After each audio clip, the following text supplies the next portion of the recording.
Cepsa Chimie Bécancour, c'est une entreprise pétrochimique qui fabrique essentiellement de l'alkyle benzène linéaire. C'est un produit qui est destiné aux fabricants de détergifs.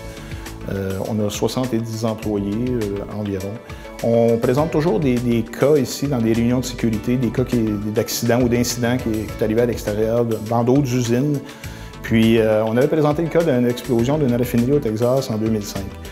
Une explosion relativement grave, de 15 morts, plusieurs blessés. Puis, il y avait une fuite de gaz majeure suite à des erreurs d'opération, mais l'idée là-dedans, c'était plutôt que c'était une camionnette. Les gens d'entretien, en démarrant une camionnette, avaient initié la combustion. On s'est dit, est-ce que ça peut nous arriver? La réponse étant oui. On s'est rendu compte qu'avec nos équipements motorisés, comme le camion, le chariot élévateur, des choses comme ça, quand on était à l'intérieur de la cabine, il pouvait y avoir une fuite de gaz, puis on ne pouvait pas la détecter parce que le détecteur, on l'a sur nous. Fait que de là, on a essayé de trouver quelque chose qui pouvait se faire sur le marché, qu'on pouvait installer à l'extérieur pour nous avertir s'il y avait une fuite de gaz. On a vérifié avec des fournisseurs, est-ce qu'il existe quelque chose pour les véhicules? On se fait dire non. Encore après vérification avec d'autres fournisseurs, bon, mais oui, il existe de quoi, mais c'est des sources fixes. Là, à partir de ce moment-là, on dit « Ah, ça c'est intéressant.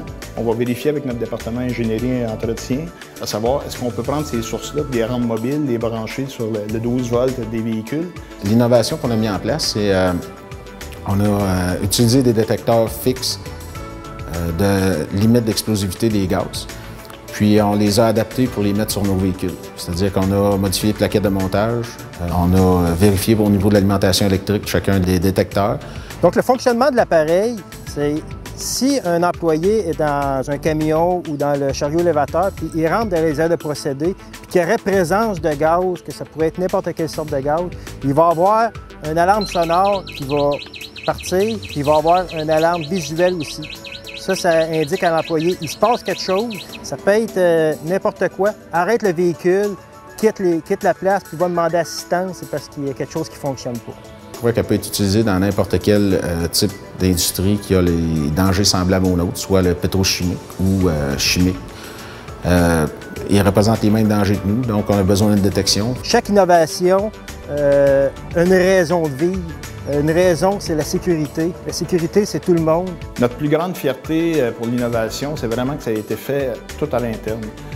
Tout le monde a participé, puis tout le monde maintenant sait que les équipements sont plus sécuritaires. On a trouvé quelque chose qu'on est très fiers, puis je suis certain que c'est quelque chose qui va être utilisé dans d'autres entreprises parce que c'est nos vies qui en dépendent.